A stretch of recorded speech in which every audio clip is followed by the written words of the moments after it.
roll. You're another episode of Pest Control Millionaire. I'm super excited about this one. We've been trying to get this one planned it's been a minute, dude, like 3 months, 6 months, maybe longer. Yeah. I think you reached out to me a while ago and asked me, and I was like, nah, man, I don't know if I'm really doing podcasts right now. It might have even been a year ago. Yeah. And you have kind of hit me up a few more times, and I was like, okay, dude, let's do this. I feel like it. Super happy to have you here. We get to hear the other half of the story. We had obviously your former business partner on here. It was a great podcast. We talked for a long time. It was really good. But we could hear the other side. And so you and I chatted before this a lot back and forth, and you were kind of said a few things, but whatever. And I'm like, fuck it. Who cares what everyone else thinks? Let's just roll. Let's get this thing done. But we have the founder, former CEO of Aruza Pest Control. Now he's founder of Growable Ventures, who invest into other small companies, and he's grown his new thing. But Solomon Airhart, dude, good to have you here finally. Yeah, dude, thanks for having me. I'm excited to be here. It's awesome what you've been building. I love it. I feel like I remember you kind of coming up in with the turf badger and pest badger and stuff like that, and now the Pest Control Millionaire thing and what you guys are doing with the group, Facebook group. It's awesome, man. I love it. Yeah, it's been a fun journey for myself. I don't even know how much you knew of this story, but me flying out to the Carolinas, coming to visit Aruza. Yeah, I never even knew about that until I listened to your podcast, and I was like, oh my gosh, I remember Christian telling me about somebody coming out and kind of learning the script and learning everything like that, and I had no clue who it was.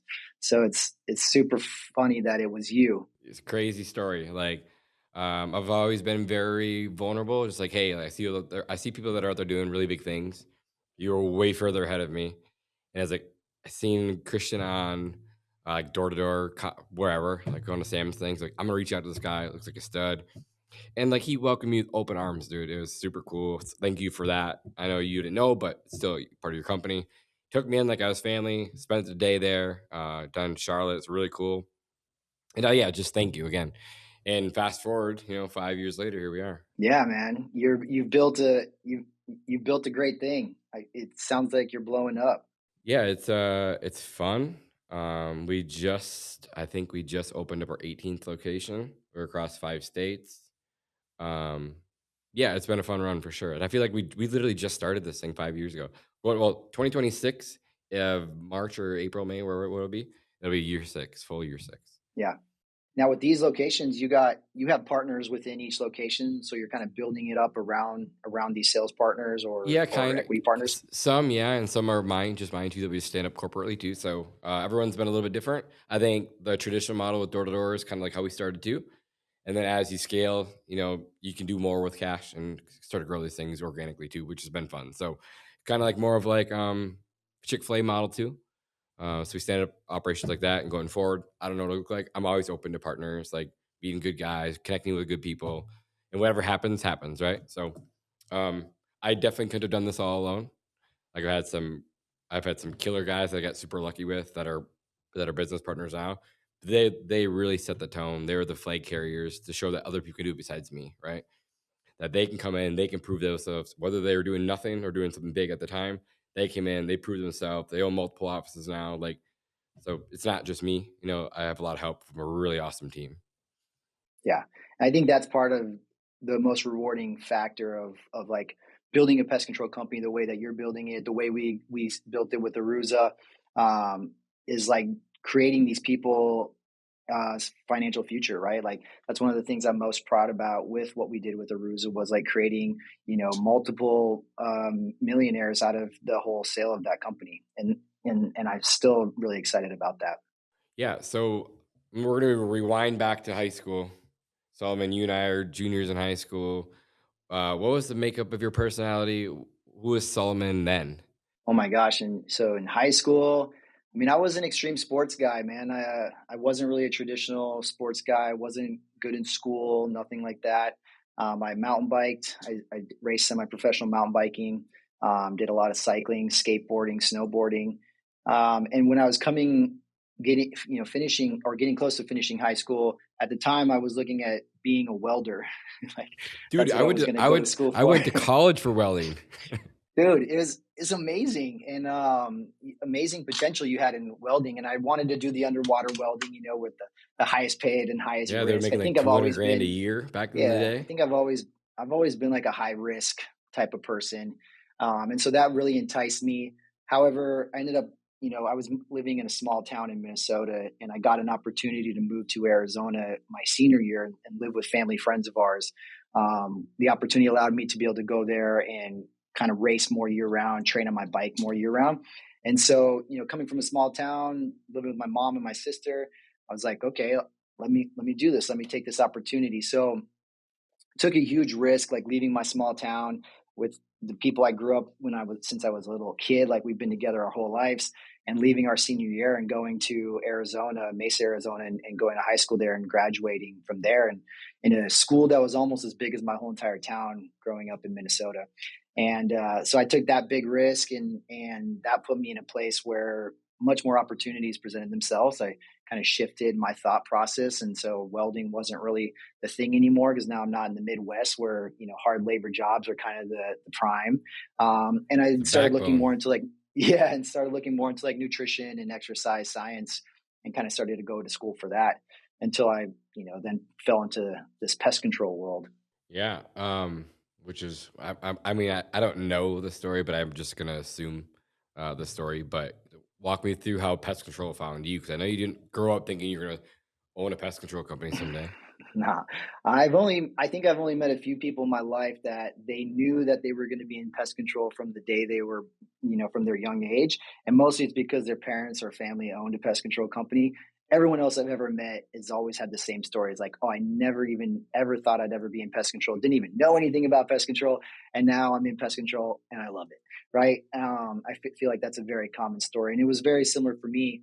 I was in the fitness industry. So I was managing LA Fitnesses out in Arizona, running all like personal training sales and personal training development and things like that. And, kind of working my way up that corporate type of ladder, but also, it's a high stress sales job. And so back then, like LA Fitness was very, very hardcore, probably the leading fitness gym in the US, maybe still is. I'm not really sure. But it was very hardcore. Like the sales goals we had were very hard. The training was hard. The managers were always breathing down your back all the time, all constantly dangling the carrot in front of you. And I loved it, and I excelled very well in it. And I learned a lot about leadership, about sales, about management, about personal development. But I needed more time, right? It's like I never got to go visit my family. I never got to take a vacation. I never got to have any personal time. Even if it was my day off, I was still having to check in on my weekend manager, still having to check on the numbers, still responsible for whether they were going to hit the goals or not on Saturdays and Sundays, even if I was off. And so an opportunity arose where one of the front desk girls was like, hey, you'd be really good at pest control sales. And I was like, what the hell is pest control sales? Like, I've never heard of pest control. Coming from Minnesota, at least the small town I lived in, I didn't even know pest control existed. Now going back home, you see some pest control vehicles, especially now that you understand the industry, you start seeing a little bit of it. But, growing up, it's like, I didn't even know that was a thing. Even once I moved to Arizona, I still didn't even know that it even existed. And so I was like, okay, well, what is this? And so at the time, her brother-in-law was one of the partners with EcoShield, which back in the day was called Home Shield Pest Control. And so I got connected with him, and he ended up connecting me with Doug and Greg, the owners of EcoShield. And I started chatting with them about it. And I was like, yeah, it sounds like a great opportunity. But at the time I was like buying a house, and because it was 2010, the real estate market had crashed. So houses in Arizona were like selling for like $80,000, $100,000 a pop. So I'm like, okay, let me get a house real quick. And so I was working on all that. So I couldn't just leave and change and go to a 100% commission job at the time. So I ended up postponing it. And then later that year, ended up meeting a guy who did door-to-door sales with EcoShield, and him and I became pretty good friends. And he was like, "Man, you need to really look at doing this again." And so I was like, "Okay, let's do it." And then that next February or March, I went out to Houston, Texas for my first summer selling pest control door to door, and for the first like 7 days, I didn't sell anything, and I was like, "I think I've made the worst decision of my life." Like I feel like that's where most reps fall.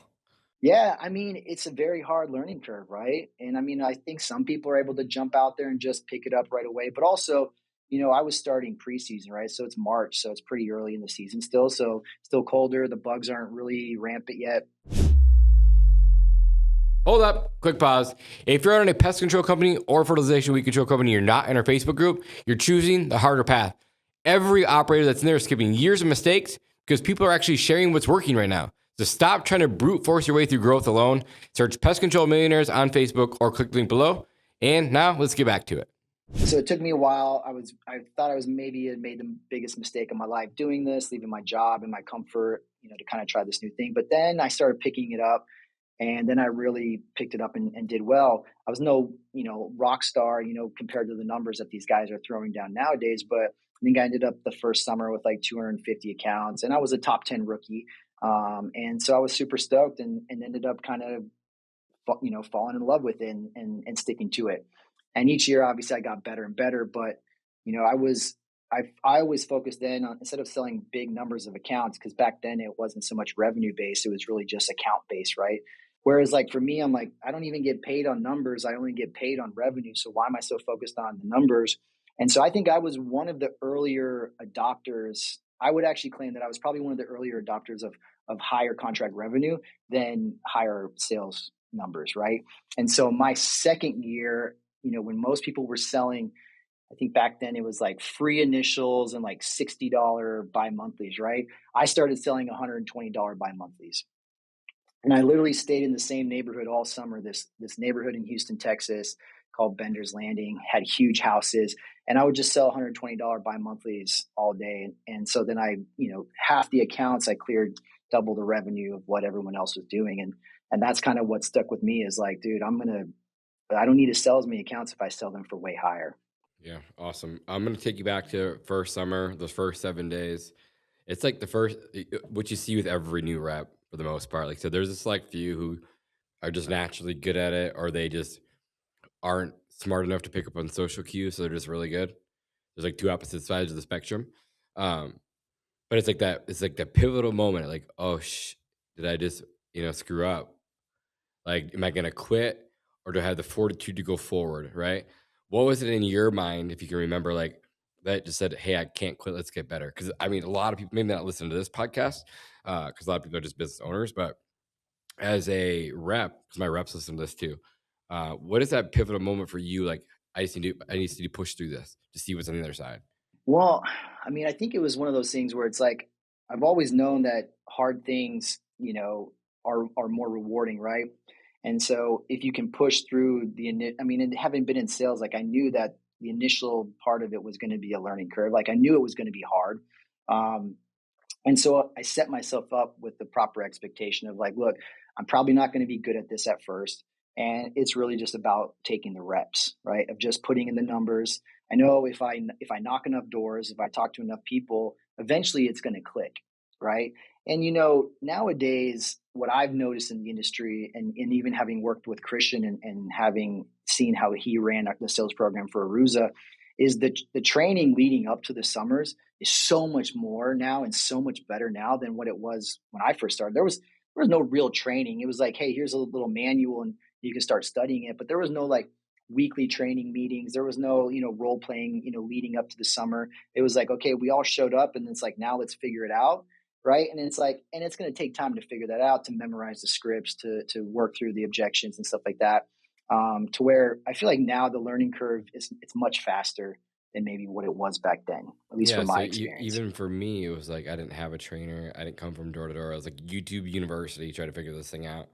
But then once I learned, like I remember waking up at 3, 4 a.m. and I go to the bathroom and like I was just memorizing the script in my head at 3 a.m. and I'm going to the bathroom. Like I couldn't shut it off. And then it was like overcoming objections. Then I slowly started getting better and better, where I went from selling, first few days, I think I got lucky. So the first store I ever knocked, sold it. Got lucky. There was no recurring revenue though. Like I didn't know any better. Like, I was just trying to sell shit to make money. I'll be honest. And then like by the end of that summer, got some really good training. I think my best day I sold like 15, and I was like, oh, okay, I can do this, And so it is a steep learning curve, especially like my back was against the wall, which I'm sure you know what that's like. I didn't have a choice. Yeah. Like I was all in, I was super committed. And that's where I was like taking this conversation to, like that first week or 2 weeks, like the people just aren't sold on the job. They aren't sold on themselves yet. So they're not committed. So it's hard to go sell if you're just not committed yourself. Did you feel like you were there at all? Or were you already committed? You just want to get better? Yeah. I mean, I was committed because I already made the huge jump to get out there, you know? Um, I mean, I quit my job, that I had, so I didn't have something to go back to, right? It's like I had a girlfriend at the time. And so like she dumped me right before I left. So I kind of had maybe a little like spite and anger inside of me too. Like I can't just like quit now. Like I've obviously lost everything right now. So like I got to push through. And I mean, I had, people around me that I had seen them be successful. So I'm like, I know it's possible. And I think it just took the time, right? Like I was just a bloomer, I guess you would say. Yeah, and I think just to all the reps that I listen to, maybe that are newer, you just have to have a conviction in what you're selling. And life gets way easier. It's like if you have conviction, you believe in your product, you believe what you do, believe in the company, you can go sell whatever you want. It's all between your ears at that point. Yeah. I That's think the cool. big thing for me is I focus on, at the very least in the beginning, right? Just like having fun with it, right? So like at the very least, like I was going to start a good conversation with somebody. I was going to try to get to know them as best I could. Even if I couldn't get through the pitch or get through the objections very well, like I was going to try to make a friend, right? And I think that made it a little bit easier than trying to go out there and think that I need to sell everybody right away. It's like, hey, look, I don't know how to do this perfectly yet. So if I can just go out there, I can just have fun. I can have good conversations with people, get them to like me, then I'm in a good place from there, right? And I can move off of that. That's what I would say, like listen, believe, buy, right? And so, and I agree 1,000% with everything that you said. Just go have fun. Like anything in life that you do, anything, you're not going to be good at it. So just like they always say, fail forward, fail fast, get it over with, and then you'll slowly get better. It's just like any sport, anything that you do, like wrestling, because I'm a wrestler. Like if you expect to go out on the mat and win your first few matches and you've never wrestled before, it's just unless you're running a person who's never wrestled before either, like you're never going to win. Like I think my daughter, she's obviously extremely good now, but the first 2 years, I don't know that she won a match. Like 2 years, maybe 2 years of wrestling, which is like 6 months out of the year. Maybe she won a match. I can't remember, but she stuck with it. She grinded it out, and now she doesn't lose very often. Even Du Bois, she hangs with the best of them. But just saying, like it just takes time. And it's like where you said earlier, it's like okay, now year 2, year 3, now all of a sudden you're getting really good. Did you like you brought up trainer for your first summer? Did you have a good trainer then that you're leaning on? Yeah, I would say I had a good trainer. There was two brothers, the Worthens, and they kind of ran that Houston office, and they were really good trainers. And so like it helped a lot too that I would ride with them, and then they would just drop me off, right? So like you really don't have an option. Like you get dropped off in a neighborhood, and you get See picked you at back up at like lunch. 9:30, 10 o'clock at night. You pack a lunch and throw it in the bushes, and so like you're just forced to put in the reps. But I would get a shadow them, and I could see how they would do it and how easy they would make these sales. And so it's like from there, it's like I knew it was possible. Like I had the sales training, the foundation of the sales training. I'd been doing that for 6 years previous, and even before running gyms, I sold cell phones in the mall. So it's like I had a lot of the sales experience. It was just kind of figuring out the pest control part. And so kind of getting to shadow these guys and see how they talked about insects and how they identified the insects and kind of pulled people off the doors and found the issues in the yard.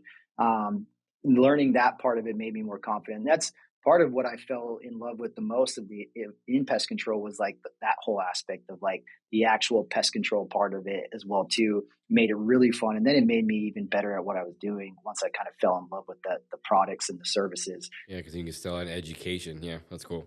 I love that. And like you said, in the title, all this together, like the training from what you and I had to where these guys are training twice a week via Zoom, in person, role playing for 4 months out of it, and then you come to your first day on the job, you get to go shadow someone, like you get to see a service, and it's yeah, Hmm. definitely game Yeah, changer. man, you got the online universities, you got the videos, you got the I mean, it's and everyone who's put in the effort to kind of build that part of the industry is commend them because it's like it's so much better. I mean, you can take these guys who are young and completely inexperienced, and within a few months of training leading up to the summer, I mean, these guys can be rock stars, right? And have a super short lead time to getting them to where they're producing and feeling very confident with themselves.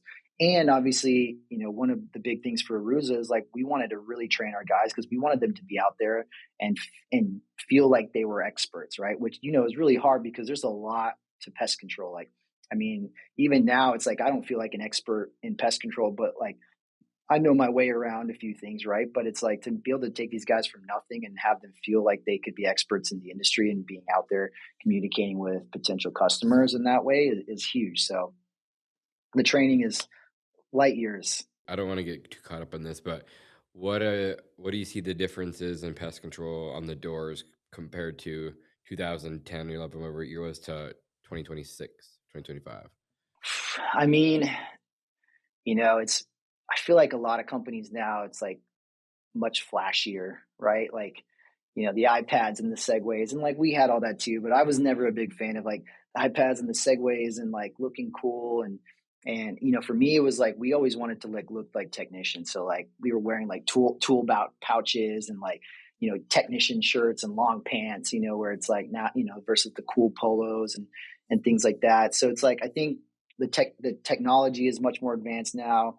Obviously, selling on paper contracts versus iPads is a huge difference, and obviously, I think some of those aspects you lose some of that stuff too. Like I think with paper, like it was much easier to keep notes on like houses, right? So, however, you obviously couldn't like hold on to that for a long period of time. Like right with an iPad, you can have all your neighborhoods kind of mapped out and notes for every house, and you could keep that with you and return back to it. But like there was something about having paper notes where you could keep notes on a house, and it was much easier to kind of go back and forth too as you were walking around the neighborhood.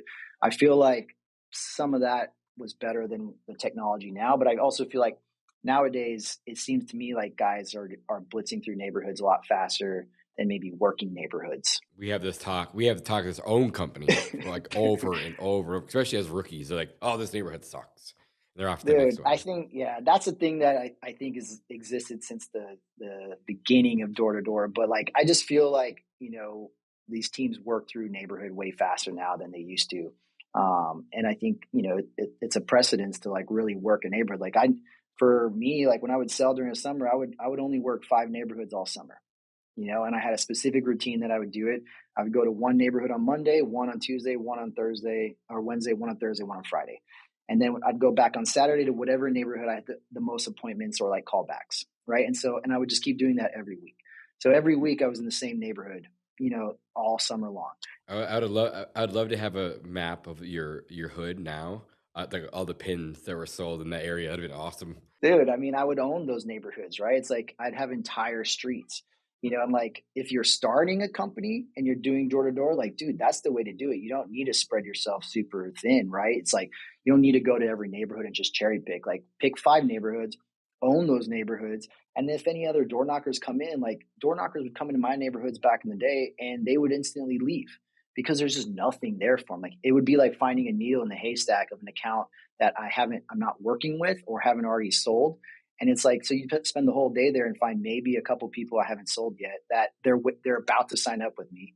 And so it's like, you would just end up leaving. Right. And then obviously, for as a company owner, route density on something like that it's insane. Your gross profit margins would be through the roof. Absolutely. Those neighborhoods are nice where you go drop 2 technicians in there and they sit there for 2-3 days. It's amazing. Yeah. It's like, dude, pack a lunch because you're not going to leave the neighborhood. So you go work with EcoShield for 2-3 years? So I was there for 5.5 years. So five or 6 summers.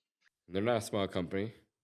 No, they're huge now. I mean, they're crushing it. I mean, the guys that are running most of their door-to-door program now are the guys I sold with back in the day. And, it's kind of having since parted with them. I mean, they've really built a huge sales program and they're doing really good things. I mean, from there, they, like I said, when I was there, we just started kind of pushing bigger contract values. And now I know the EcoShield guys now they're pushing some really big contract values. And now I think a lot of the industry has kind of came along with it. right? I think it took a while for some other companies to finally realize like, hey, we can maybe charge a bit more than what we are.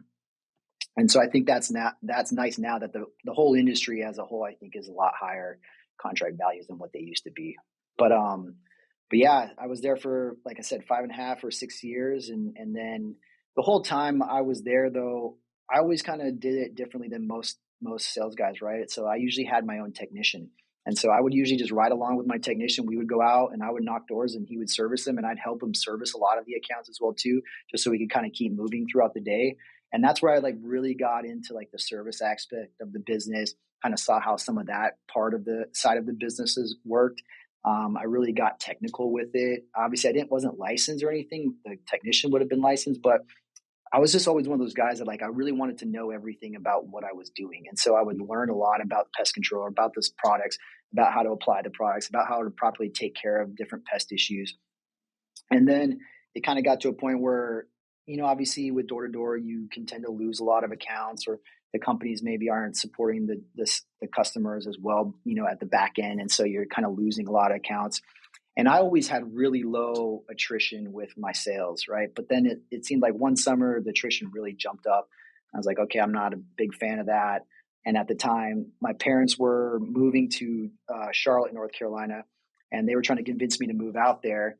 And so it just kind of worked out at the time where I was like, hey, if I'm going to move out to Charlotte, like I really don't want to keep bouncing around and moving everywhere, moving different places every single summer as I'm about to be 30. Like that's kind of hard, and I'll probably be single forever if I keep doing that.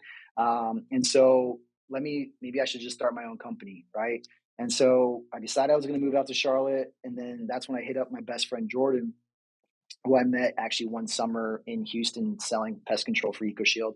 And at the time he was doing solar in San Diego. And I was like, hey man, let's go out to Charlotte. Let's start our own pest control company. And he was like, yeah, dude, let's do it. Like no questions asked. It was just like, okay, let's go. When do you want to go? And we started planning and putting it together and building Aruza from the beginning there, and then moved out to Charlotte and started, day one out there. That's awesome. And then, yeah, keep going. Like, don't stop there. Like, year one, you got Aruza.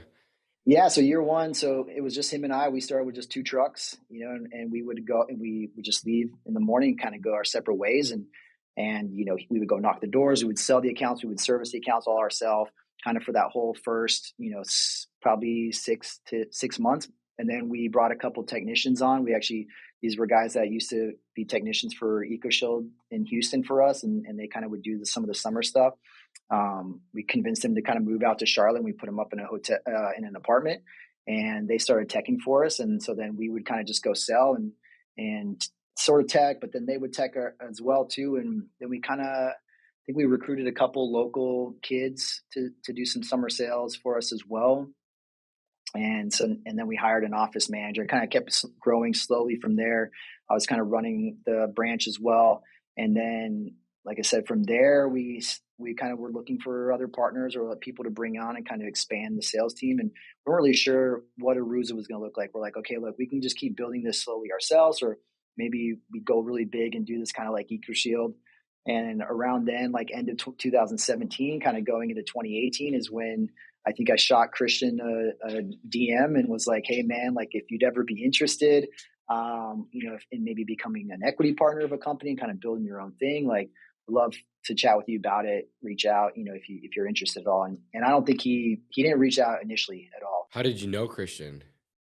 Just found him on Instagram. Gotcha. I think I might have been just like looking around local stuff like in the area. I don't even know how I came across his profile, but saw he was with Aptive and had a team out there in Wilmington, North Carolina. Right, yeah, he was a regional, had a big team, had a partner he was doing stuff with out there. And from my understanding, they had built a really good program. And so I think it was like maybe 6 months later, he just randomly hit me up out of the blue and was like, hey man, I'd be interested in chatting with you about it. And so like he had said, him and I and Jordan, we started meeting up at a Subway in between Charlotte and Wilmington and kind of figuring out how we could make it work. And I wasn't sure if we were going to be able to make it work. Obviously, Christian was bringing a lot to the table, but he was also asking for a lot at the same time too, right? And obviously with me and Jordan being 50-50 partners, it's like, trying to figure out how do we bring this other person in and give him his worth, right? And make it work for everybody.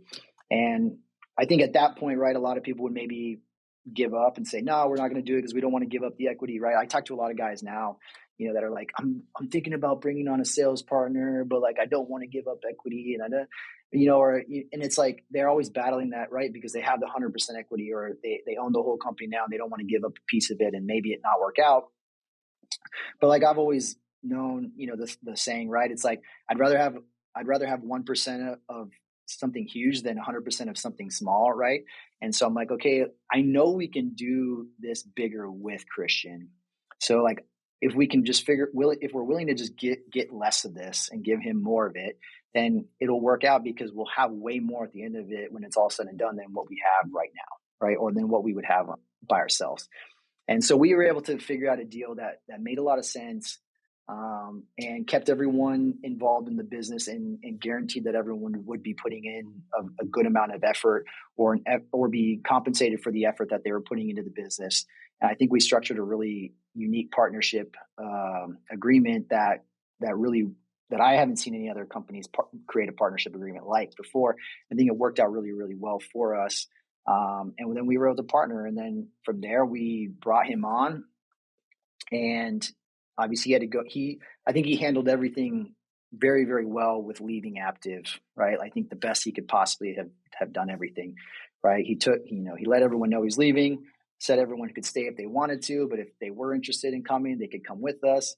And we met with them. And obviously at the time, like I said, I started running the operations, and I was always a big proponent on delivering really good service, delivering really good customer experience. We already built a really good brand. We had a lot of reviews online. Our attrition rate was already super, super low. So like, we had really good numbers to show these guys, like, hey, look, if you come sell for us, like, it's going to be worth it for you, because one, your accounts are going to get serviced faster. Your retention is going to be a lot higher. And we're charging way more for these accounts than what you guys are currently charging. So your contract values are going to be higher. And so you're going to just make way more. And there's much more opportunity to grow within this company as we continue to scale it with sales partnerships and things like that. And so I think 75 guys ended up signing. And, at the time we just had the one location and we had a couple technicians. So now I'm like, okay, now I really got to step up and deliver for these guys, right? It's like, we got 75 guys signed. We got 2.5 months before the summer kicks off, and I need to go hire a bunch of technicians. We need to get a bunch of trucks. And so we ended up deciding to open a second location too, just because we didn't want to have 75 guys in one city. Because at the time, there really wasn't a lot of door-to-door in Charlotte at the time. There was a couple companies that had really small sales teams. And then there was like us, me and my partner and a couple guys knocking for Aruza. And so we figured dude, if we bring 75 guys here, this city is going to despise us, right? It just wasn't ready for big teams like that. Now you could definitely have big teams here. So we ended up opening a second location in Charleston and putting 50 guys in Charlotte and 25 guys in Charleston. And then we had to go get vehicles, and we had to we got very creative with developing partnerships with companies to get us what we needed to do so we could build these teams and grow, right? I really give Viserys a lot of credit for the partnership that they created with us and what they gave us in the terms and that type of stuff to allow us to basically scale the products and services we needed to the way they did. Enterprise fleet, allowing us to get the vehicles and things we needed to with the credit and stuff we had as we were still a really new company. We really had a lot of good partnerships in some of those areas that allowed us to scale and grow that so quickly. And then obviously from there, getting out there and grinding to find these technicians and bring on guys to service the accounts. And we ended up crushing that first summer, and then every summer from there, it kept growing and growing and growing. To where we had 9 locations, throughout North Carolina, South Carolina, and Florida. Yeah. And then for you during this period, how are you doing? Yeah. So I think that was the challenge. I mean, we were growing so fast and trying to learn how to run this company and keep scaling like that, taking on the type of debt we were taking on, having that type of stress of trying to deliver every summer, retain the accounts all year long, make sure the guys were happy. We constantly had lawsuits and things that we were going on with. So there was a lot of stress and looking at the time, I feel like I was handling it all very, very well, but kind of looking back now, it's it was very very hard on me, and it was really slowly kind of destroying my mental health and my personal health at the same time, which, now looking back on, I'm still very grateful for the experience, but I'm kind of glad that it's over now as well too. And I would have definitely probably done things a bit differently if I was to do it over again. Give me some examples. Yeah, I mean, for me, I've always had the idea of growing a company, but I didn't need to grow it that fast. And I think, at a certain point when we started moving that quickly, then my ego really kind of took hold, and it was like we could really be the best and we could be the biggest, and I wanted to be a big name in the industry, and I wanted to put door-to-door sales on the map within the industry, because within the pest control industry, door-to-door sales was very taboo, and no one would really liked it, and no one would talk about it, and it was and everyone really disliked it within the pest control industry. And so I was like, I want to bring this to the industry. And so then I started taking on more responsibilities of like becoming part of like executive leadership programs and MPMA, and going to these pest events, and putting myself out there and doing speaking events and podcasts and doing different things. And so I started taking on even more than what I was already taking on, because my ego was involved, and I was trying to be this big person. And I probably would have not have done that. And I probably would have maybe took more of that time to focus on my personal self, as far as like getting my health back under control, because at the time I was slowly digressing in my personal health, getting more out of weight, more body fat. I ended up, becoming,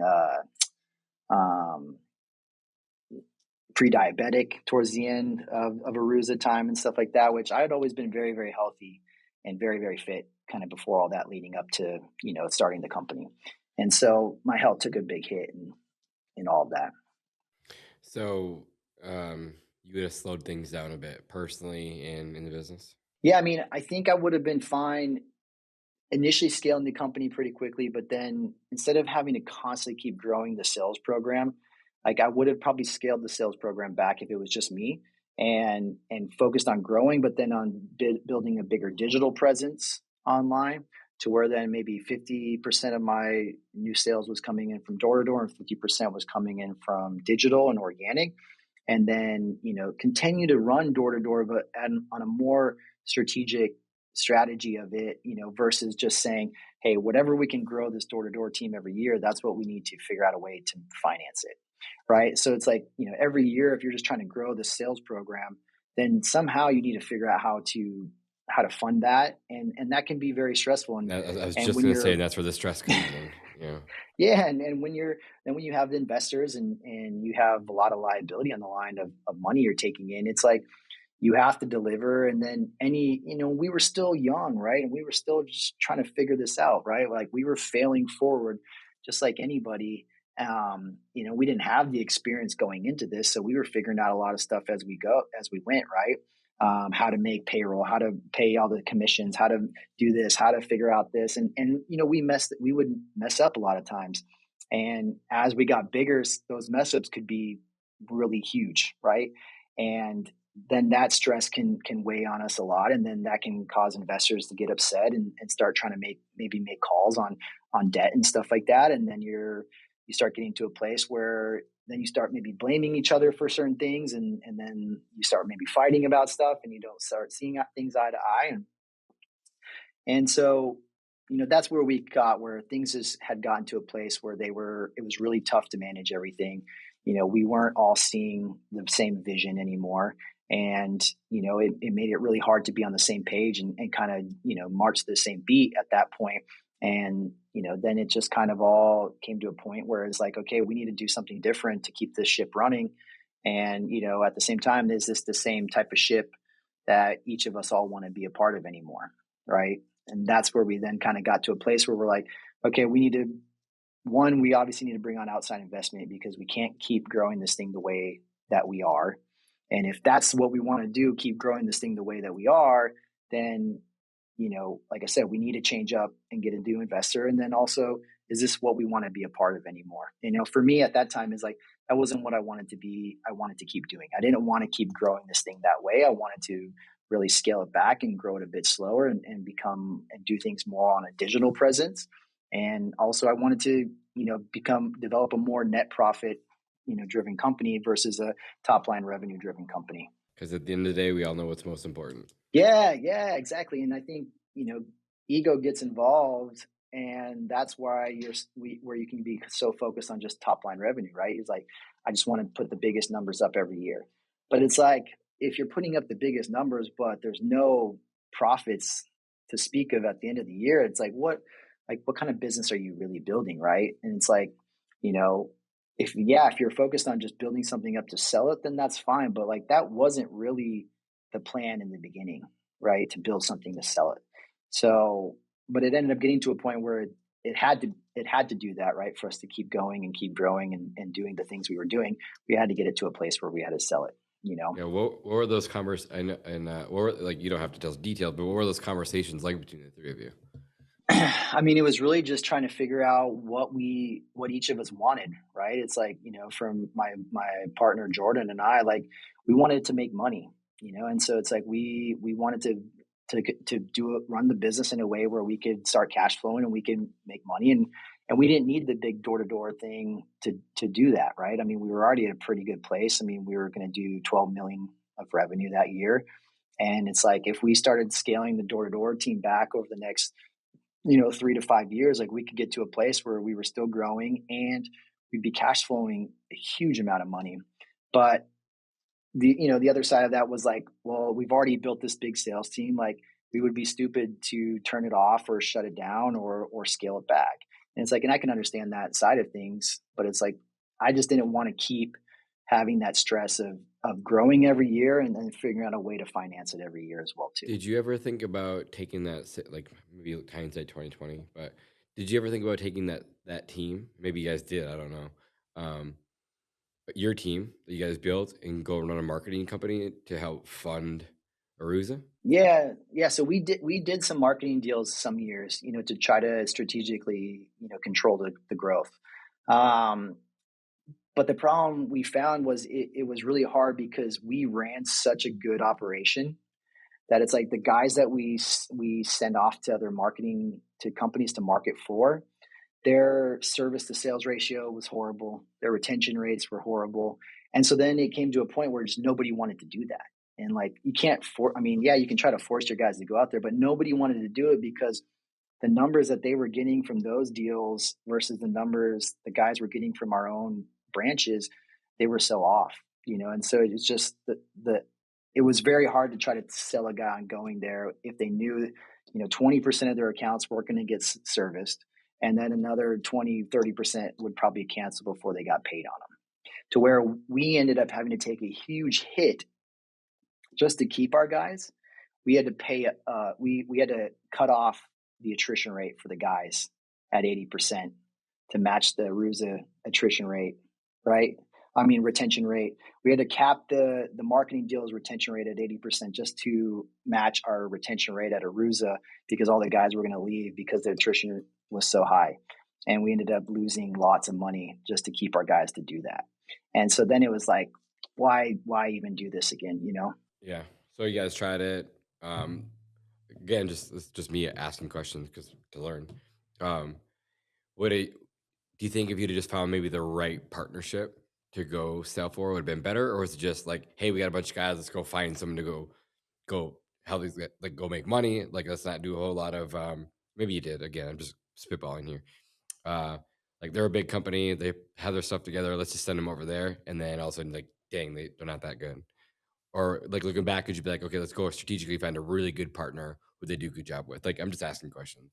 Yeah, I mean, I think if you spend enough time to find the right partner, I think it could work, right? I think at the time, though, remember, still door to door was still a very taboo thing, in traditional pest control companies. Where obviously I've seen a big shift now, and I mean, you see it in the Facebook groups and stuff too. There's a lot of guys or gals that are running good companies that are now looking to bring on door to door companies to help market for them. And they're probably running very good organizations. But at the time, when we were looking at marketing these teams out, there just wasn't as many companies looking for marketing companies to go sell for them, right? And so we only had so many that we could actually, pick and choose from, and that would still fit within the same realm of, right? Because it's like we needed them to be able to run our software, and so that way we could have everything kind of work through the same organization, so all the guys' numbers could still match, and we could run the leaderboards and things like that, right? So it was very tricky to do it, in that way.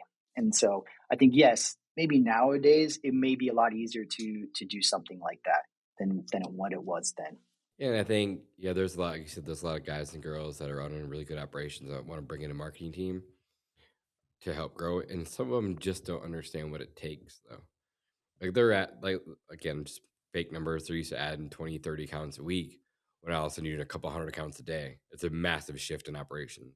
Yeah, and I've seen a lot of times that just not succeed, right? Because I mean, it's like when you got door-to-door teams coming out, it's like you need to hire a crazy amount of technicians. Your service standards are going to have to be increased, but you're also going to have to expect less services from technicians because they're going to be spending more time on these things. So you're going to need more guys to cover that.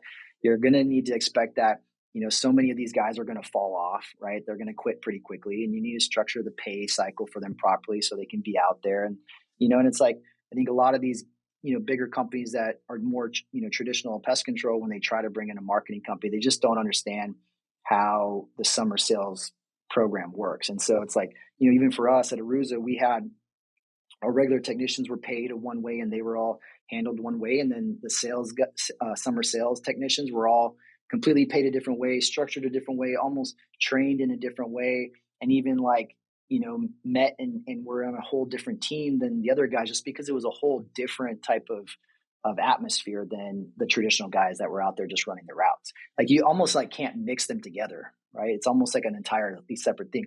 And what I've found too is I think it's best to really train and have your summer technicians more like integrated with the sales team, right? Like they should maybe even be in the sales meetings or be around the sales meetings, or they should all, work together at some sort of, huddle within the sales meeting. And then they can go out and the sales guys can continue to keep doing their trainings in the morning. But it almost like you need to keep them together and then keep the whole other company almost completely separate. Yeah, I agree. Let's unpack that a little bit more because all listeners, like, it'll be helpful for everyone. Like, maybe they're thinking about it. So, like, I'm assuming the reason they say that is because, like, when a start technician goes up to the door, he knows what the sales guys are going to say. So, if the customer says something like where, like, maybe a regular technician wouldn't quite understand, like, what the whole transaction was like, versus a guy who's around the sales guys goes up to the door, he might have to save that initial account. Like, oh, they said this. Okay, I know how to frame this. Yeah, I can take it this way. Yeah, so I agree with you. Yeah, well, yeah. I mean, they understand how the sales guys are selling these deals, right? They understand the pitches. They understand what services the guys are selling, because sales guys, they're gonna market these services so drastically, and oh yeah, we'll do every. I mean, I've heard guys. Dude, I heard guys tell people that we would pick golf balls up out of the water for them from the guys who would hit their golf balls, like, wash their car, like obviously crazy stuff, but which is funny. But the technicians would need to know this, and obviously they would need to know how to overcome some of those objections to get these people service, right? One, it's like we want to make sure we're following up, with these sales with initial service checklists, like reiterating everything, going through all the agreements and the contracts and how the service is going to work and what they can expect from everything throughout the year. Technicians need to be good on that. But then also, even just the sales guys and the technicians have to have a good relationship built up, because if you just take a regular technician and you say, hey, I want you to go start servicing these initials for these sales guys, and these guys are showing up to the house and they're like, oh, well, the guy never told me that, or he didn't tell me it worked like this. These guys the regular techs don't want to deal with that, and they get frustrated about that. And so they don't have a relationship with these guys. So they're just going to be like, oh, well, that's how it is. Like, we'll see you later. Call us if you need us. Right. And they're just going to not service that account, and we're going to lose that sale. Right. Where it's like, if there's a relationship between the technicians who are doing the initials and the sales guys, these technicians are going to be, much more excited to fight for these accounts just as much as the sales guys would. Right.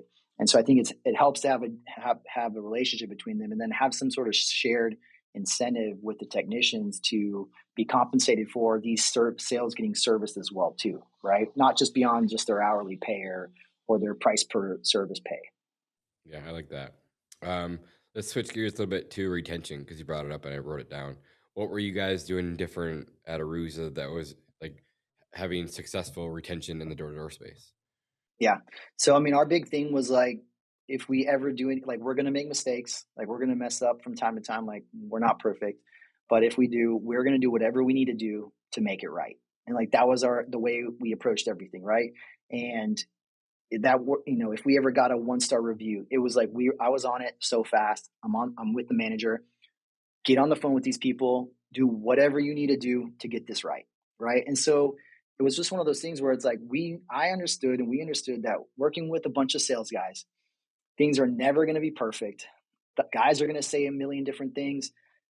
We're not always going to be able to deliver on all that because, some things are going to be said that aren't things that we actually do. And it's not like we trained them that way. We just can't control what they say in the door. We would never train that way. Exactly. Yeah. Exactly. And it happens. And so I think if you understand the fact that that type of stuff is going to happen, then you can prepare for it. So it's like, like I said, I trained all my managers that it's like, we do whatever we need to do to make this stuff right for our customers.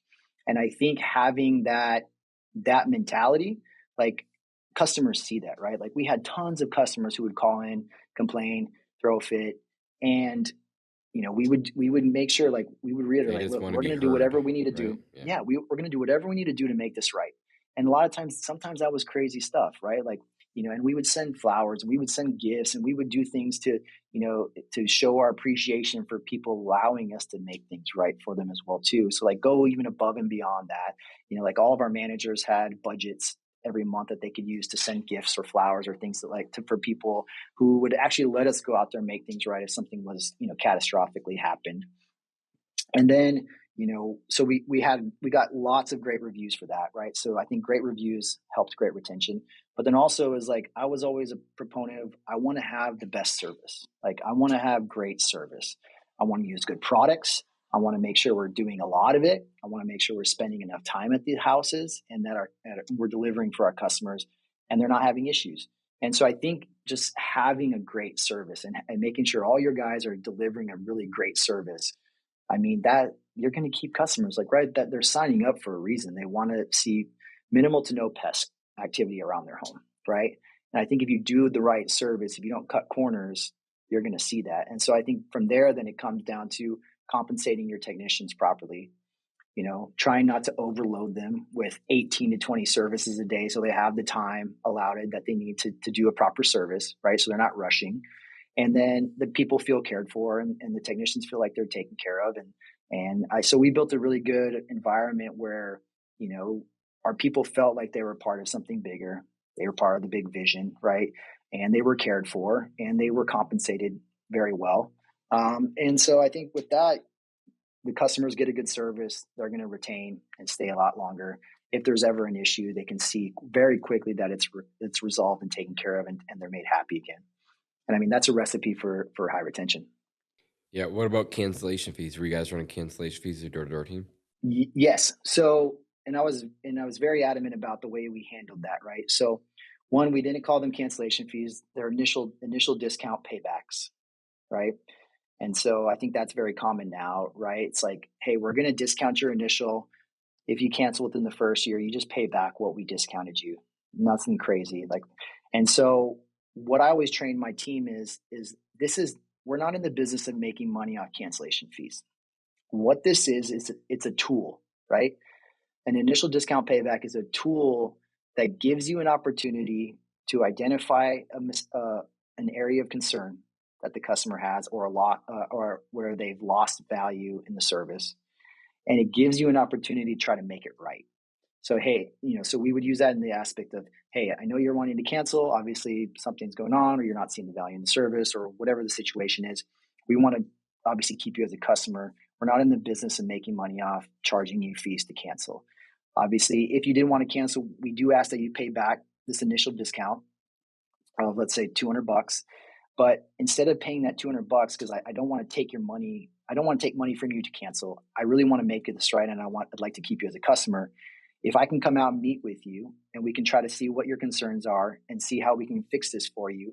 If you give me the opportunity to make this right for you, and I'm not able to make this right for you, and you still want to cancel down the road, then I'll waive the initial discount payback, and I'll let you cancel without paying us anything for it.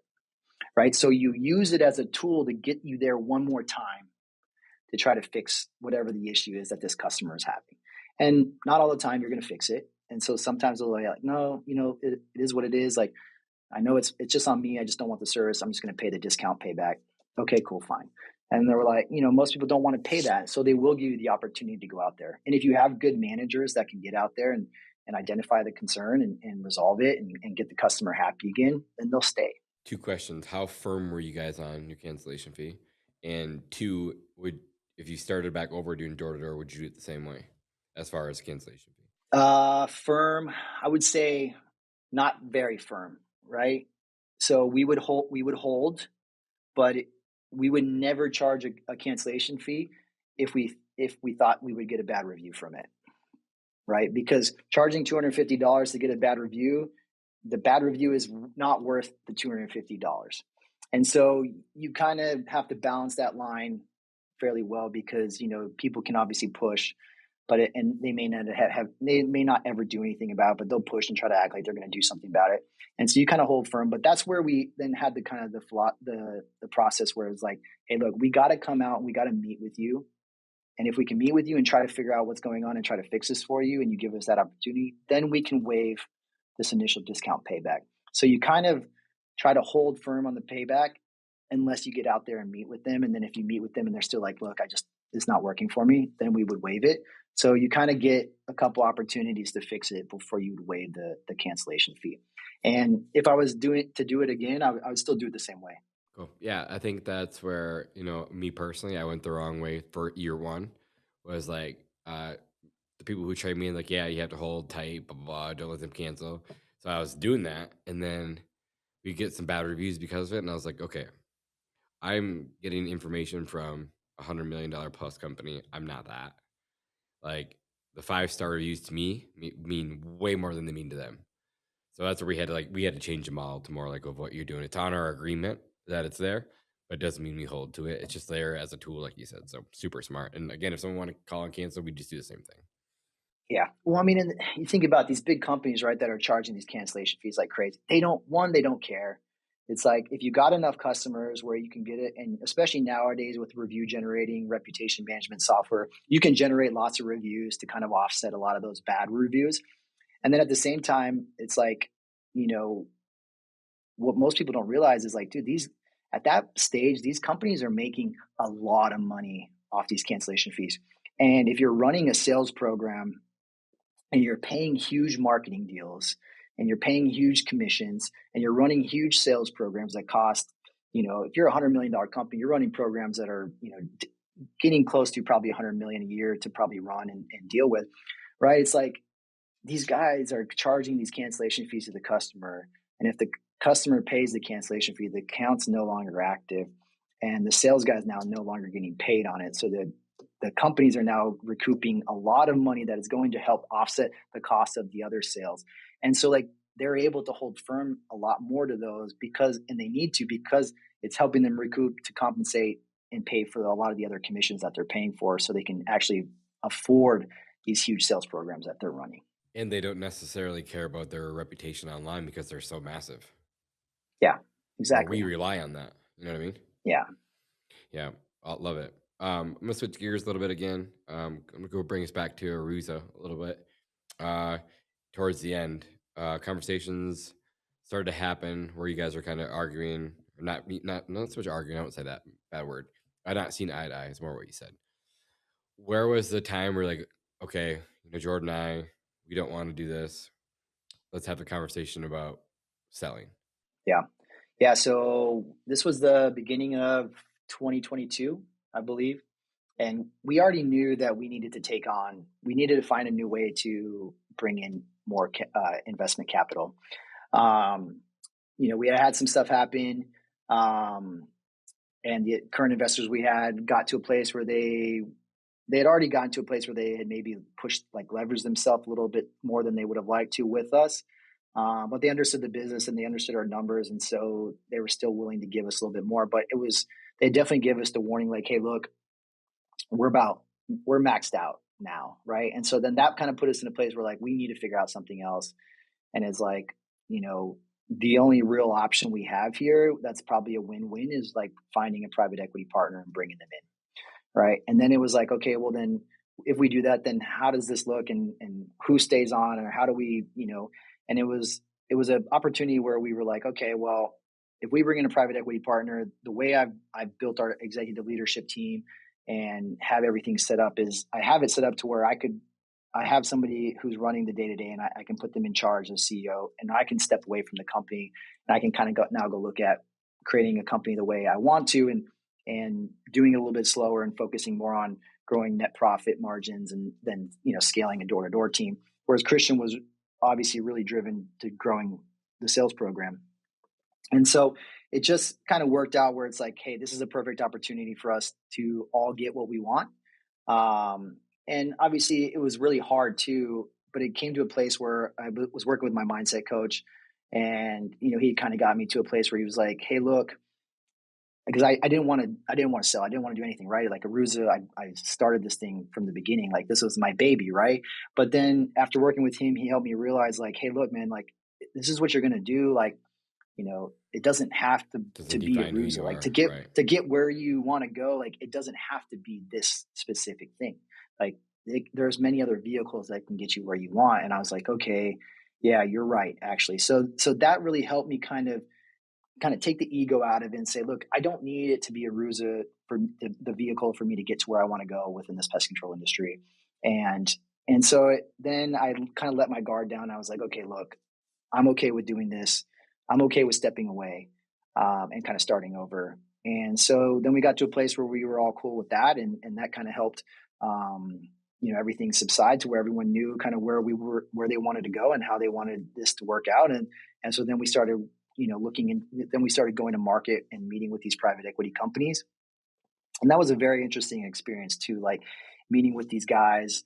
One, it was very, very exciting to see what we had built and see what these guys and companies, these people, they were willing to value our company at, right?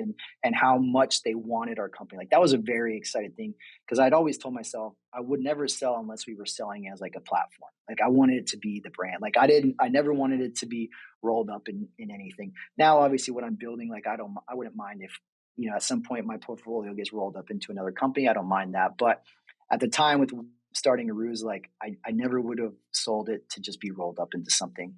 And so meeting with these private equity companies and seeing how valuable our company was to them and how much they wanted us to build off of was really, really exciting, and it was really cool. But obviously the experience of going through all those meetings and the numbers and the contracts and the agreements and everything like that is very stressful at the same time too, because it seemed like there was a lot of times where things could just blow up and everything would be done. And then it's like, then there was always the nervous factor of like, okay, if this all blows up and none of this happens, then what do we do? Where do we go from here, right? And it all ended up working out just fine, and closing and everything, and it was great. And I think it was one of the best acquisitions, of a door-to-door company at the time. And so I was super excited about it, but it was very stressful and very scary, the entire sales process, of meeting with these companies, signing an LOI, going through all the agreements and terms, and finally closing the deal and getting paid out. Yeah. Christian decided to stay. You decided to walk, right? Day one. Was that the best choice for you, even looking back? Yeah, it definitely was. I mean, obviously, I don't know. Maybe it wasn't, right? Like, I don't know what would have happened if I would have stayed, or how that would have looked. But at the time when I'm selling, my life was in a really crazy place, and a lot of those mental health issues like really started taking control over me. I got my Um, notes. We're talking this, about that. yeah, the stress at that point, before, as we were kind of going through everything, and then deciding that we needed to sell, and then kind of going through that process was very stressful for me. And I was having a lot of issues, like health issues, and I had to start taking a lot of prescriptions and different medicine to sort of help with a lot of that. And that was affecting me a lot. And then I had realized, looking back now, I had realized that I developed over my life, right, some unhealthy relationships with like alcohol and substances and stuff like that. And kind of all at that time frame, all of that stress of the partnership pressure, the sale, needing to sell the company, me having to step away from the company, and my baby, kind of giving up my baby. I really had like I guess, a rock fall bottom moment, right? Where it's like everything just kind of collapsed in on me. And I ended up having a real bad moment with the alcohol and the prescription drugs that I was on at the time at a pest control event. And That's where the black really, sheep part comes in, right? yeah, really drastically ruined my reputation in the pest control industry at that moment. And so that was a very dark time for me, and affected me a lot, and ruined some relationships and stuff like that. Are you willing to share a little bit more what happened, and then just to kind of clear the air and get it? I mean, most of the industry listens to it, so share Yeah. as much as you want, Yeah. share I as much as you mean, don't. I'm still, obviously, to be honest, I'm still not really sure exactly what happened, but I had really bad TMJ. And when my anxiety was really bad, my jaw was like locked up for like months. And so I was on muscle relaxers and things like that to try to help with the stress and with the tension in my jaw. And I was at an industry event for MPMA as an executive leader in the executive leadership program. And I ended up going out and drinking that night with some people from the event, and I ended up blacking out. And I'm really not sure what happened. But from my understanding, I was very aggressive or something to a couple of the females that are very, very high up and respected in the industry. And I respected them a lot as well too. But for whatever happened, I still don't know exactly, but whether I slapped them or grabbed them or pushed them or something like that. But woke up the next morning and got pulled aside, and kind of all that fell apart and collapsed. And I was, kicked out of the program, and obviously then I had to step away from the Bug Bucks podcast. And then from there, I was already stepping away from Aruza. So I kind of just, finalized that step back. And so really kind of just went from rising high in the industry to complete collapse. And it was a very, very hard time for me. And I carry a lot of shame for that. But I also think it was one of the best things that has happened to me.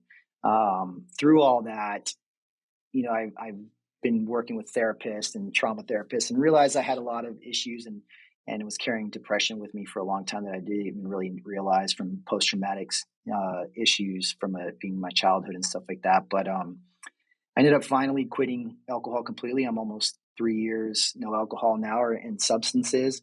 And that was the best thing I could have ever done. My life is so much different now. But yeah, selling the Aruza and kind of all that period, like I really hit rock bottom for a bit.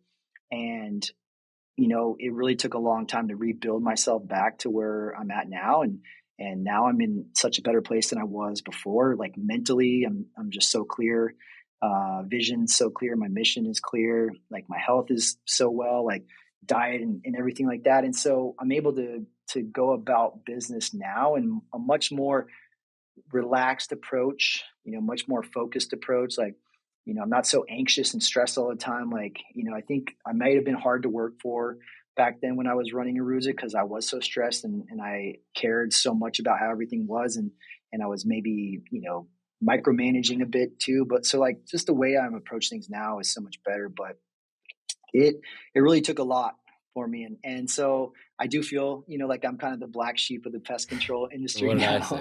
say? You said it doesn't fucking matter. Yeah, Doesn't.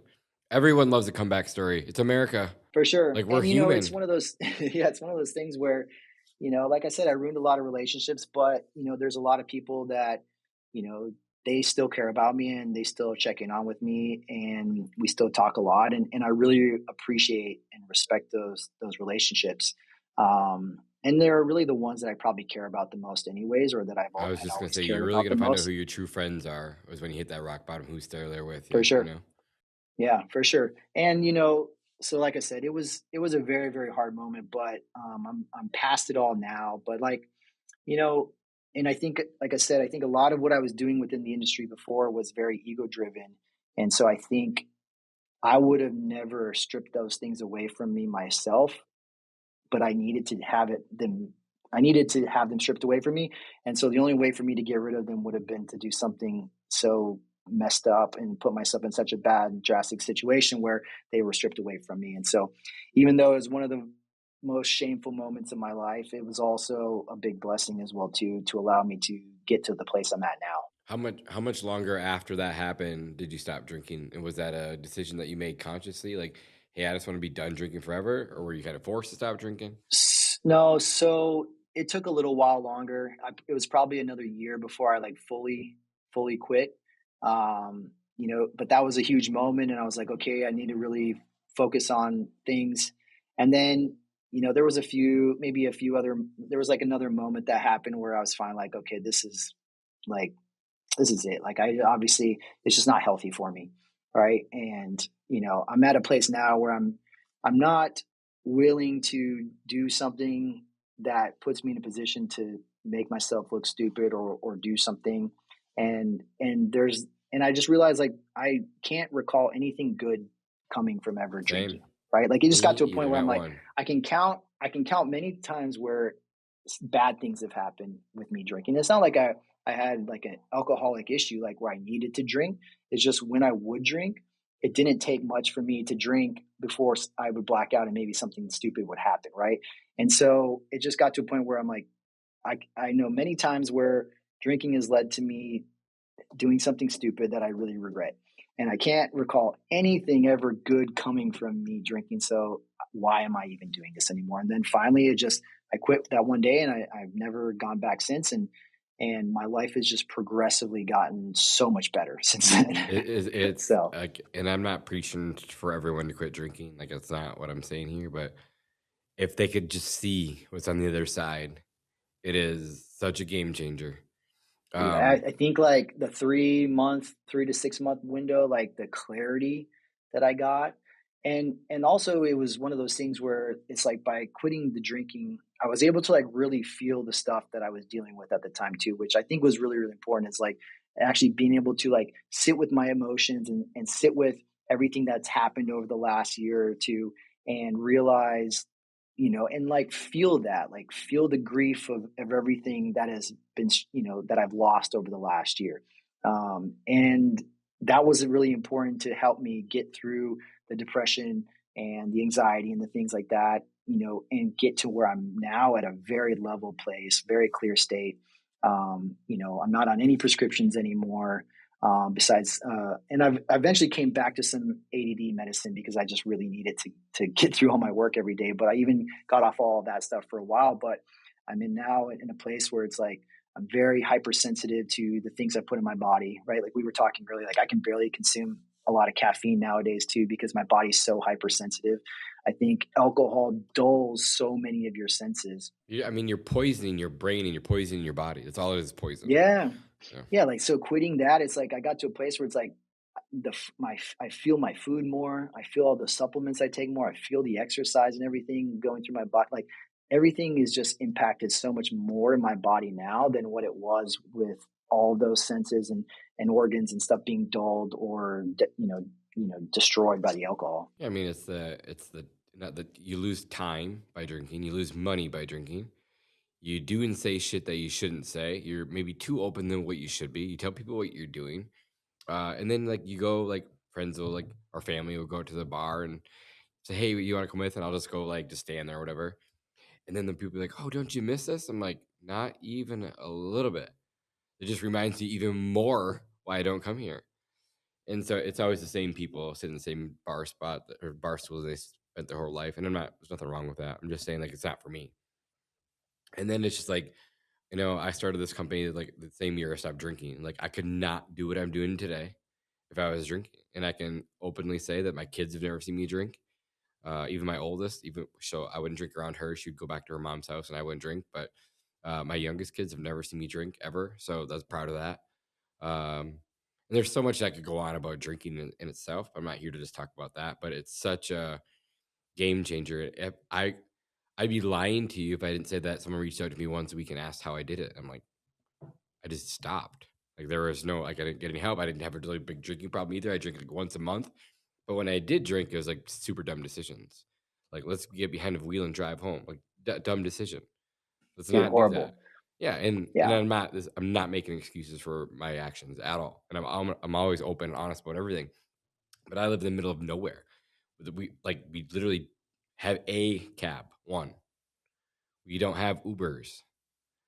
Like everyone just drinks and drives, I'm being honest with you. And so that's just what the culture was like here. And I don't miss it at all. Zero. And so like now it's to the point, dude, where I wouldn't say it's a dream. I'll call it a nightmare where like I'm drunk in my dreams. And like I wake up and I'm like sweating. I'm like, holy crap, thank God I'm not drinking. It's Yeah, crazy. it is crazy. And I think, that's one of the biggest things, or one of the things I enjoy the most of having kind of been vocal with me not drinking anymore, and how it's affected my life is, there's a few people that have reached out to me that have said, hey, look, you sharing your story, I've decided to quit drinking as well too, and how much it's impacted their life. And I mean, I know because it's impacted my life tremendously. And so I just tell people like, hey, look, they're like, well, do you really notice a difference? I'm like, dude, I'm like, if you quit drinking, it's like the cheat code. Like your life will drastically change In for the every, better yeah, in every way. I every guarantee it. aspect. And usually 6 months later or so, they're like, I can't imagine going back to drinking alcohol now. Yeah, that's what I was going to say too. The one thing that I didn't realize was going to happen, and looking back, it makes sense because we're the leaders of the ship, right? Is I didn't realize the impact it was going to make around about the people around me, my family members, best friends that don't even live by me, team members, partners that all quit drinking, stopped smoking, got super healthy. And I didn't ask them to. They just saw what I was doing, hear me talk about it. And all of a sudden, now some of my best friends, my partners are 3, 4, 2 years alcohol free. It's like the impact that I didn't realize that I was going to have has been pretty awesome. And then through the podcast, obviously, too, like I've shared this story lots with through the podcast, and it's like every day, every week, it's like someone's reaching out. Hey, how'd you do it? What are you doing? Like you said, has it improved your life? What are some of the benefits that you see? I'm like, I wouldn't even know where to start. Like Right. family, business, like Yeah.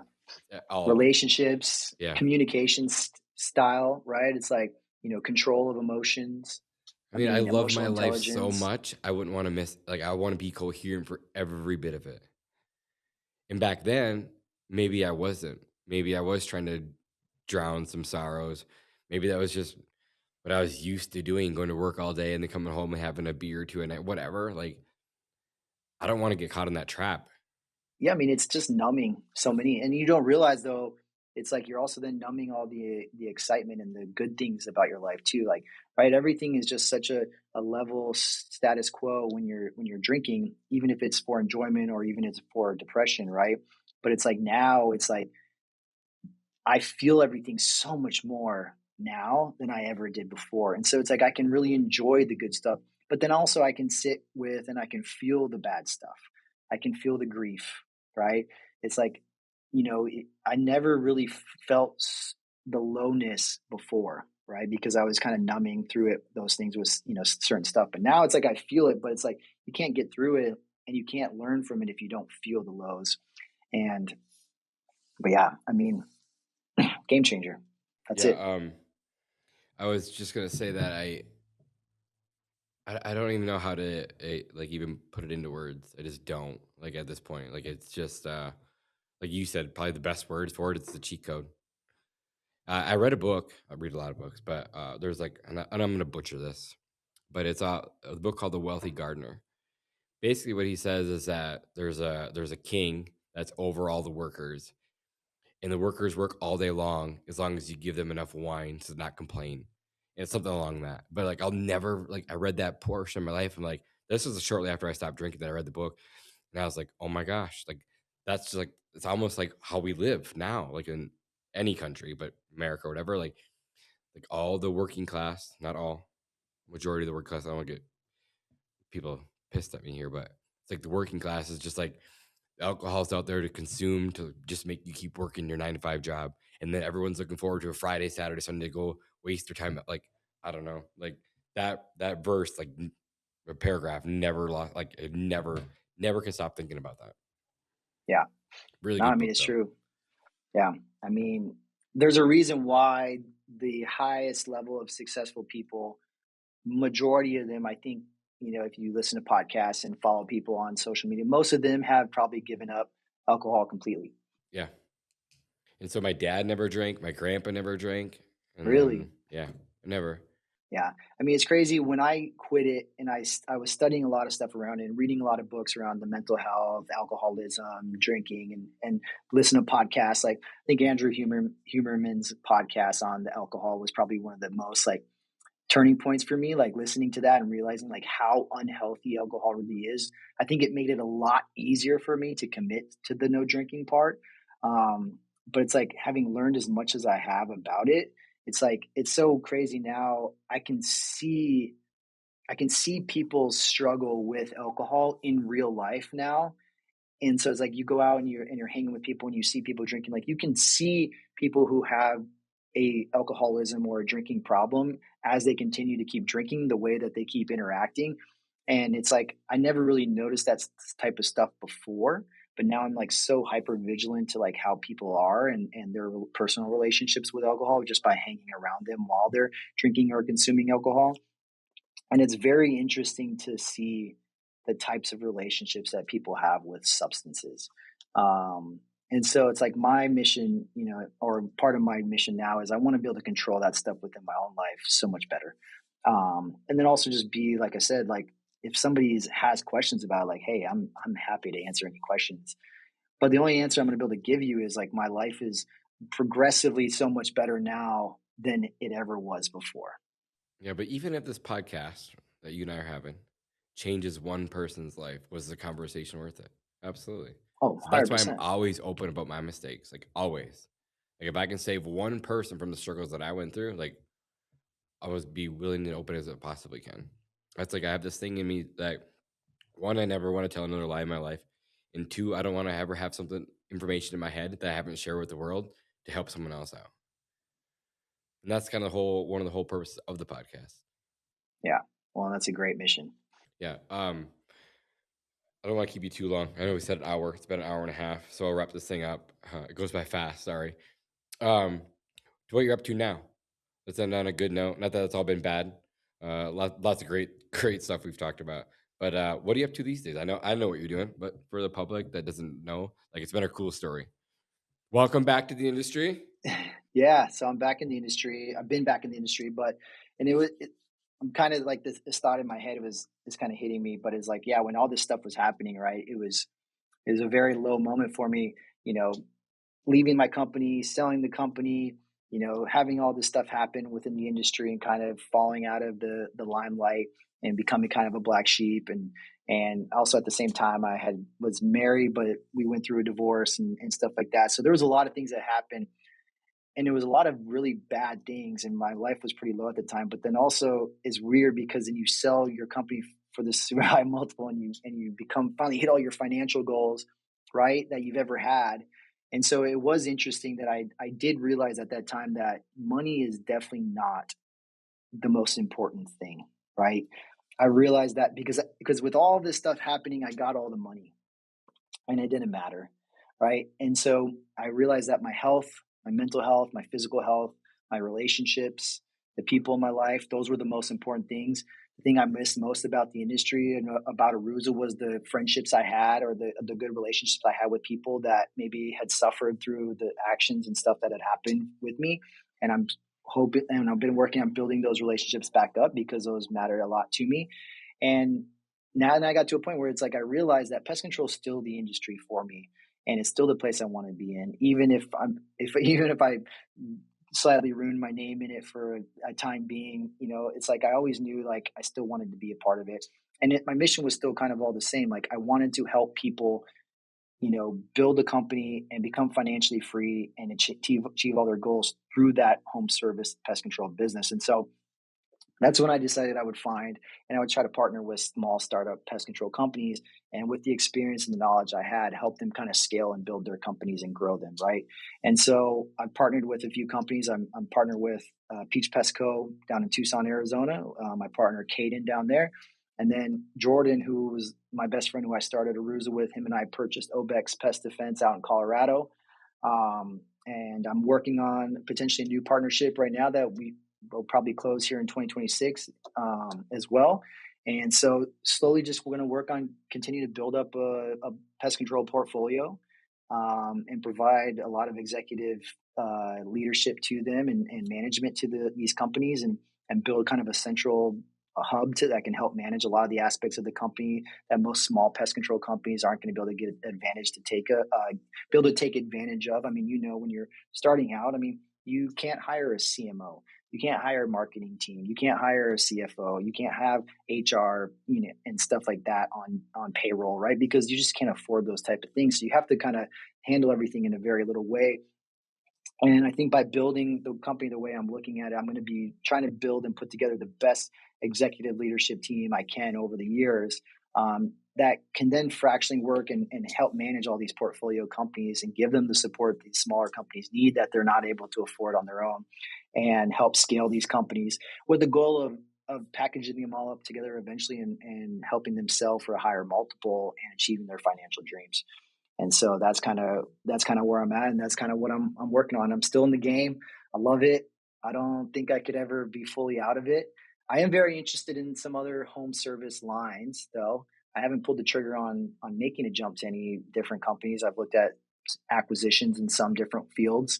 I've looked at starting up different fields, but haven't pulled the trigger yet because I still think pest control is probably one of the most elite home service businesses that exist right now, especially when you look at the level of reoccurring revenue, like the reoccurring revenue model versus like one-time revenue in terms of like plumbing or electrical or HVAC and stuff like that.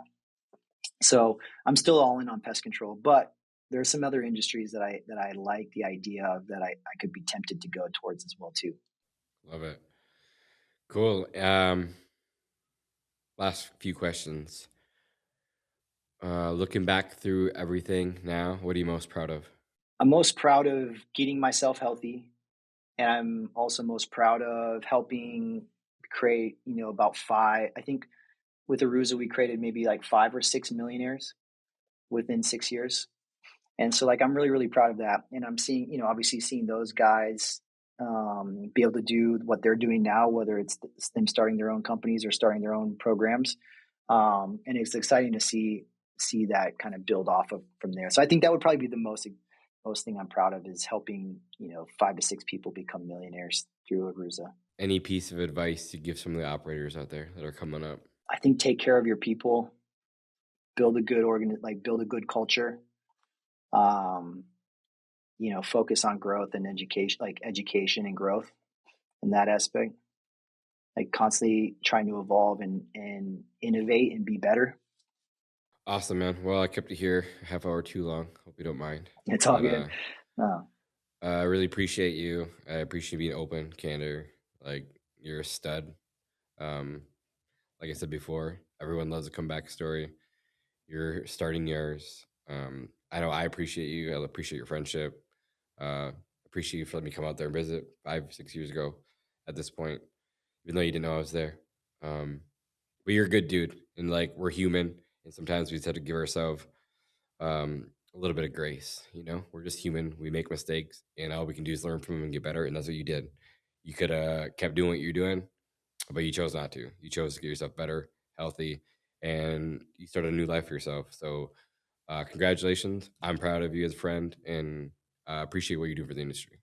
Thank you, man. I really appreciate that. And thank you for having me. And even though it took a year, we got you here. I know. I'm sorry it took so long, but I'm very grateful and thank you for everything you're doing in the industry as well too. I know all these people are going to be very, very blessed by what you guys are giving, and so that's always been the biggest thing, is giving to the other people and helping raise all tides. Rising tide lifts all boats. Exactly. Yeah. Cool, man. Again, appreciate your time. Good talking with you, and I'll talk to you soon. Sweet. Thanks. Later. Hey guys, thanks for listening to another episode of Pest Control Millionaire. We don't charge any money for the show, but the podcast isn't free. Please like and subscribe and give us a 5-star review in your favorite podcast app. This makes a huge difference for us. If you have any specific questions about your business or your personal life that you'd like answered by me or any of my podcast guests, please send an email to info@pestcontrolmillionaire.com. And if you want to get in touch with me about our marketing class, we do a live version every Thursday night. Check out our website at pestcontrolmillionaires.com. Thank you guys for listening. I'll see you guys in the next one.